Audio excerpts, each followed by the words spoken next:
Hey all, good morning. Yeah, you can do it without the headset, or with whatever you prefer. Sorry? Yeah, it's on. It's on, right? Can you hear me? Yeah, great. Warm welcome. The most exciting topic of today, if you ask me, with a very exciting panel, a very experienced panel. My name is Afzal. I'm actually in between jobs, but officially I work for Deutsche Telekom till 30 November, so that's why I said cellular IoT, the most exciting topic of today. But now I'm mainly spending my time on conferences and doing panel discussions and podcasts. And today I have the pleasure to do it live with a great panel, as I already said. I have some questions ready for these guys. But before doing that, let's do a quick intro. Yeah, my name is Kristian Saether. I work for Nordic Semiconductor in our long-range business unit and have the product ownership for our long-range products, such as Cellular and other long-range radios. And I'm Paul Bradley. I look after sales at Kigen, where we help those who wish to use cellular connectivity to work with those who wish to, sell cellular connectivity. So we're sitting in the middle of that ecosystem, helping people get devices connected. Morning, folks. My name is Paddy Gogin. I'm from Blues. We are a 6.5-year-old scale-up based out of the States with a growing team in Europe. We help product makers, asset makers turn those assets into intelligent machines through hardware, software in a plug-and-play multi-radio format. I'm the Senior Vice President, do everything in sales, but we're a scale-up, so there are lots of other hats I wear as well. Thanks. Hi, everybody. My name is Chris Rouffaert. I'm the founder and CEO of Teragence. We are in the business of mapping all aspects of mobile coverage in a granularity of about 50 meters by 50 meters. So one of our key markets is the IoT market, where the question is always, if I stick this device with this wonderful technology and I put it in this location, will it work? Just because of if there's coverage or not, and we answer that question better than the mobile operators themselves. Of course. You know, as I said, this is a very experienced panel, right? So we prepared some questions, but with this panel, I'm sure I can start with a surprise question, one that we didn't prepare. You know, I realized this morning, only this morning, that we're doing a current state of cellular IoT discussion at the Things conference. And if you look at the sponsors and the partners, you can see that everyone is here. Bluetooth Alliance, Z-Wave Alliance, LoRa Alliance, of course. Who else do we have? Wi-Fi, even Wi-Fi. But there is one big missing player here today. That's GSMA. So I think that the founders of the Things conference, Things Industries, they're probably making fun of us. Like, hey, these guys are doing a current state of cellular IoT panel, but by the way, GSMA is not here. So who is the biggest friend of GSMA here? I think it's on the left side of this panel. It might be us. Yeah. So why is GSMA not here, Paul? That's a great question. I think that they very much could be here and should be here. Again, it's the type of it's a type of event where many different folks are gathering who need connectivity.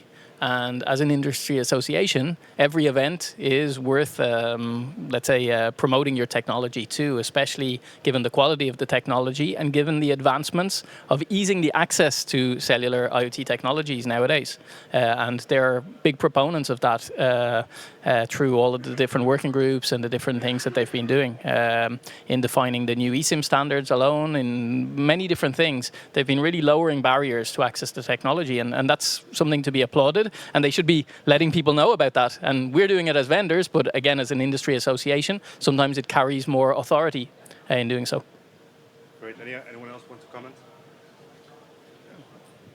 Yeah, I'd say GSMA and cellular in general is kind of like your younger brother or your younger sister. You kind of love them, but you kind of hate them as well. And let's not forget that, cellular IoT connectivity, the good stuff is it's globally, it's standardized, it kind of works.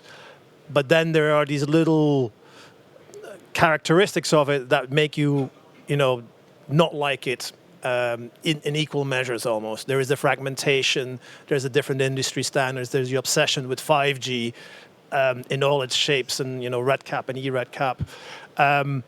But it is the only standardized global technology that actually, is growing, is being adopted, and is actually quite successful. But because it is quite successful, you see its faults even more, right? And that's the curse of being successful. If you have a homegrown, home-built technology and it kind of works okay, everybody goes, well, it's homegrown, so you don't expect it to be much more than okay. Whereas this is a global industry standard, you expect it to be, you have higher expectations, and maybe they don't always meet those high expectations. But if you look from a distance, I think they've done quite well.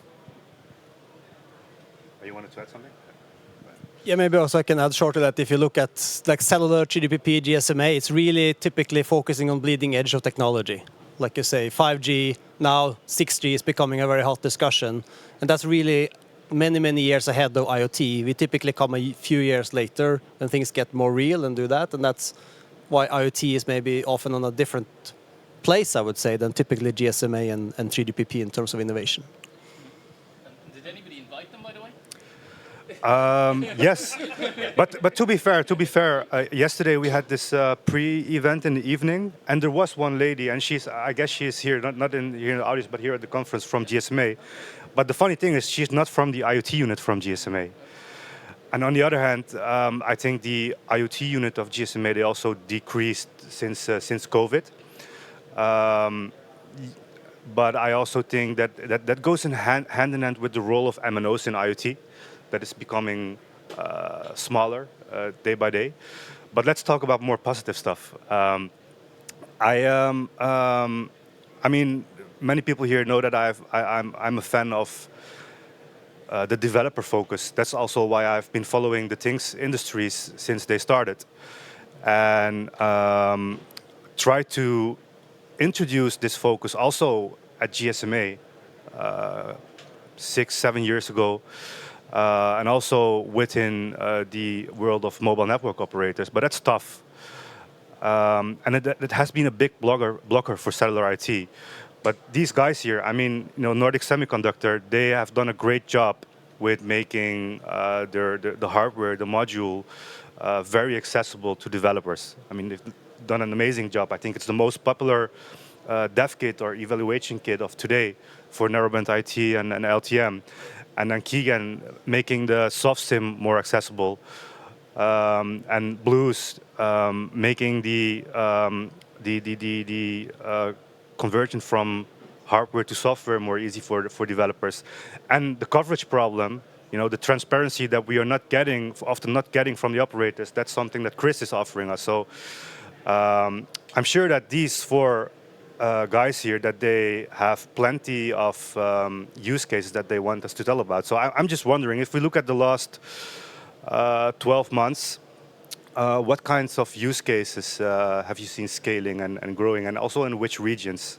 Starting with Kristian.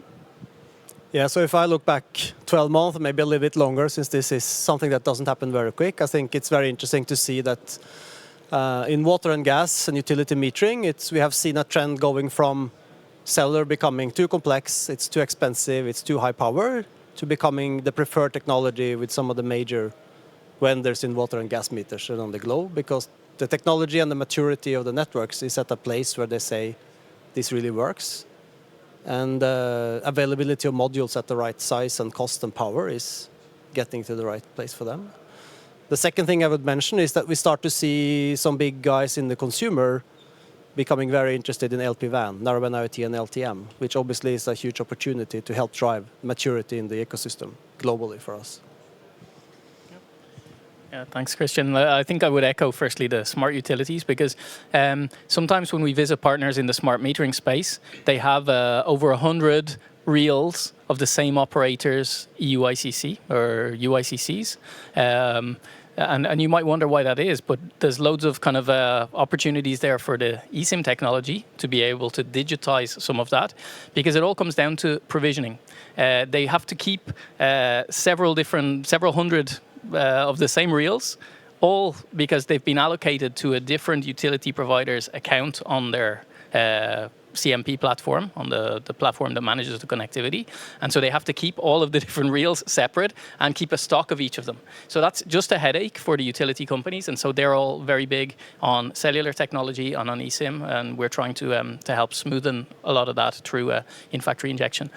The other thing, however, I would raise as a different use case is we've seen a big boom in Spain for the narrowband IoT-based V16 safety beacon devices. So that's one of the things which is beginning to scale. Again, for those of you who don't know, it's kind of like if you ever watch an old American film, you had the police, and they used to put a kind of magnetic flashing light on the top of the car when they were starting to kind of go on some kind of a high-speed chase.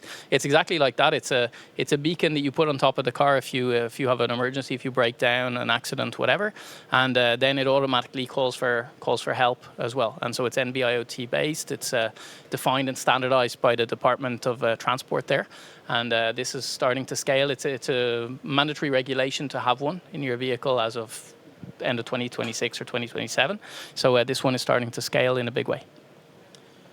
Thanks, Paul. Maybe a slightly different use case from the Blues angle. We see two things. So the cases that scale are typically those where barrier to entry is very low. And the second thing is those that stress, what we're seeing is those that stress multi-radio connectivity. So a good example of this is asset tracking at Blues, which is what we're seeing, particularly in Europe on NB-IoT. So we have one customer based in Spain, actually. They are responsible for transporting salmon in cold chain trucks across Europe. Not always can they get cellular connectivity. So what we're seeing is this, it may be a slightly pivot of a topic, but is this need for satellite connectivity as well. So the use cases we're seeing scaling are those that really stress the ability to have like ubiquitous connectivity everywhere through multi-radio form factor.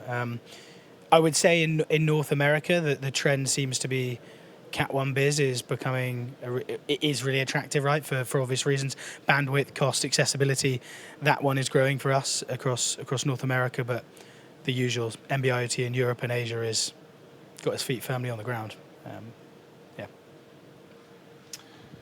I'm going to go slightly different direction.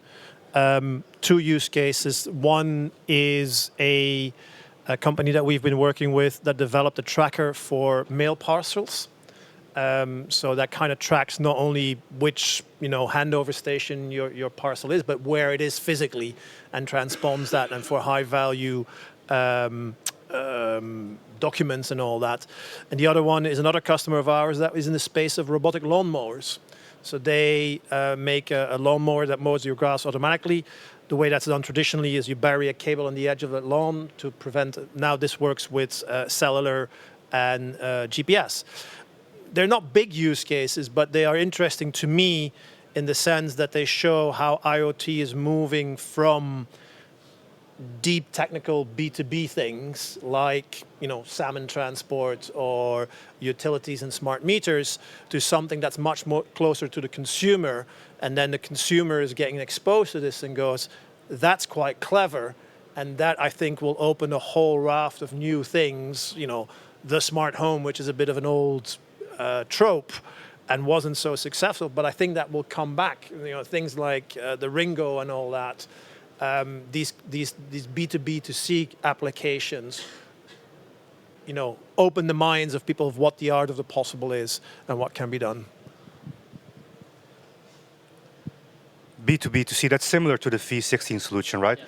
And it's awesome because I saw it while we were having vacation in Spain. And I was amazed. I saw a narrowband IoT just on the shelf in the supermarket at the Aldi and the Lidl. It's amazing, and there are 20 million of these devices on stock because it's mandatory. And I've heard yesterday that France is also looking into this solution today. And it's kind of weird that, some people say that narrowband IoT is dead, especially those ones who are into Cat 1 Biz these days. And I'm just wondering, is it that black and white? Is it that just because it's not being used in all countries? This is a question I think it's for you. Chris. I'll flip that question slightly on its head, because when I come to conferences like this, I'm always a little bit puzzled, because there's all these technology categories, right? You know, LTM, NB-IoT, Cat 1 bis, blah, blah, blah, eRedCap. And you understand that if these technologies exist, the hardware and everything else needs to come with it. But if you look at the end user point of view, the end user is not somebody, you know, the lawnmower company that we work with, they are not radio experts. They just need a technology that generally does what it says on the tin most, if not all of the time. That is the key. It doesn't need to be this or that, and people don't actually really care. So this kind of like multi-radio thing is a great thing. They don't care. It just needs to work. So is one doing better than the other? We shouldn't be caring. We should be providing whatever the customer needs, and providing the middleware between the operators and the GSMA and their fragmentation, and then what people like yourselves can do in terms of papering that over to the cracks and presenting a unified front. And so yes, for people like us, that kind of matters, but for the end user, it doesn't matter. And I don't think people should be agonizing about it. You know, the operator should provide a technology that is stable, that will be there for a long time, and that is not getting switched off and on again, which is the worst of all worlds, right? Pick one, stick with it, and make it work so that everybody can use. And the customer goes, if I plug this in, will this work? Yes, it will. And I think that's the most important. And then, yeah, which technology is on the up or the down? I think we should be less. I personally think we should be less obsessed about that. But you know, who am I? Yeah. So I think we are obsessed as an industry with trying to find the one ring that rules them all, and like, you know, trying to kind of converge and try to find the one solution. Whereas I think, you know, we're at fault as an industry a little bit because we're fragmenting all of the different things, and then we have these release cycles for 3GPP technologies, which are every 3 or 4 years for major releases. And it's a little bit like the iPhone upgrade cycles or the Samsung or whatever your favorite smartphone is. You kind of sit there waiting, knowing that if you invest now, there's another new one coming in a certain amount of time. And it kind of almost delays you from making a decision. And that kind of perpetual delaying then kind of, you know, almost puts you off doing something. And you also then have the concern about network sunsets. You start to hear about, you know, 3G's been shut off here, 2G there. It's, you know, you get concerned. So, in fact, how are you actually going to then kind of weather the storm? How are you going to, you know, make a decision in such an environment? And, you know, you might say, you know, NB-IoT is dead, but, you know, okay, so do you wait for eRedCap? Do you wait for, you know, whatever? Do you wait until all the devices adopt it? Do you wait until the network's rolled out? All of that takes 3 to 4 years every time. And, you know, otherwise you sit and do nothing. Do you have a technology available on the a la carte menu to support your use case today? Yes, you do. There's plenty of them, and they're perfectly good options. So, you know, use what you can, and then you just need to kind of manage then the geo, let's say the geo needs of your use case. You know, that's it. Yeah, I fully agree, and I think we also see that most companies out there building IoT, they are pretty pragmatic in terms of selecting a radio. But if you go back to cellular, then being the promise of something global, reliable, very secure, I think that what's happening right now, if you look at the state of things, 2G is going away, and that's creating a surge for different solutions, because 2G was good enough and it was global, and what's going to do next? But there are, in 4G right now, you have really mature technology such as Cat 1 bis, you have Narrowband IoT, LTM with non-terrestrial coverage coming on top. So you have technology options out there that are really global. And I think with Distributor 2 and IoT eSIM, there are technology pieces now that really are at a level where you can get away from 2G and finally move over to 4G for IoT. And I would say don't wait for 5G, because for IoT that's going to still take quite some time. Okay, so none of these technologies are dead, right? Great. You said something about NTN, Kristian, and I know, Paddy, you have something to say about it. I'm just wondering, it was a hot topic, NTN, satellite IT connectivity for cellular, a couple of years ago. And then I've heard from solution developers that first, they were complaining that it was not accessible. It was not easy to start with it, to prototype, to pilot with satellite IT connectivity. And when there were some hardware kits available, the problem was that it was very module vendor specific. And when that was solved, it was the problem was about costs, high connectivity costs, and then I've lost track, to be honest, on what is happening with satellite IT connectivity. But today it's a super hot topic. So what happened? I'd agree with you. I think it is the hottest topic, right? Because it's kind of the newest kid on the block. The barrier to entry was pretty ugly, pretty hard in the earlier days, because I think one, you're right. There's the technical piece, which is, can a developer or an engineer get their hands on this technology and find that experience seamless? And the answer was probably no. And the second part of it is always, does the business case stack up? Can I build, for X use case, can I build an application which remains solvent from a business model point of view? And if you think about satellite connectivity 10 years ago, it was for rich people on boats with Motorola's, right? Because that was the only way you could get hold of it. Whereas now, very different. And there are many people building technologies which make it accessible for the people in the room and others, right? I wouldn't be doing my job if I didn't mention the part Blues play in that. But one thing we've been working on for the last 18 months is how do we offer a failover solution to cellular, LoRaWAN, and Wi-Fi in exactly the same form factor from a hardware perspective, with the same firmware and same code base. And that's been a challenge for us. It's taken a year to get to that point through a partnership with Skylo, who are fantastic, but it is a failover solution. So the next part is, how do we make sure not just Blues, but everyone else in the ecosystem providing a solution which provides full deep blue ocean, full global coverage. And today, this morning, Blues launched a product which will run on Iridium. So it'll be an Iridium and Blues-based solution.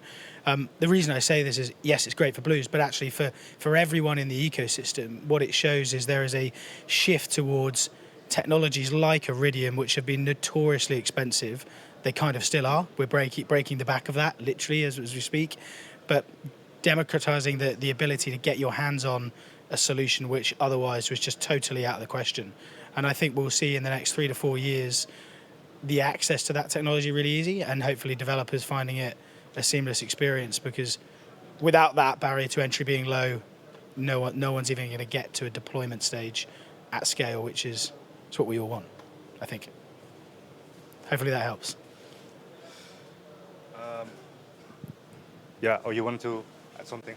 Go ahead. Yeah, I can just say that we just have to remember that in cellular, as any other things, you have this technology hype cycle. So when NTN was big 3 years ago, it's because the standard was ready in 3GPP, and then it's a big hype in the 3GPP ecosystem. But it takes 3 years for that to get to market, and it takes another 3 years to mature it to be really available for IoT. And that's happening because there is a huge ecosystem behind it that's really pushing hard to make it happen. And then maybe one last point is that we're starting to see satellite and terrestrial networks being available in consumer devices. Like already earlier this month, you had a watch that launched which had terrestrial and satellite availability. So you had both in the same kind of small form factor. And these are the types of things I think that we're starting to see more and more. And, it means that satellite has become, let's say, more available and more omnipresent, even for those kind of use cases, and no longer the Motorola, as Paddy just said. Thanks. We have a few seconds left. I have actually also many questions about SIM, but we are going to discuss that at 12:25 with colleagues from Paul. So make sure that you be. One last question for the last seconds for Chris. Is that, like, this satellite IoT connectivity, is this also something that you're including in your service? Not yet. So we bring, because satellite usually is available everywhere, it's just a matter of cost. It's not something that we include at the moment. Okay. Then, thanks a lot. Many thanks for being here. And see you at the next one.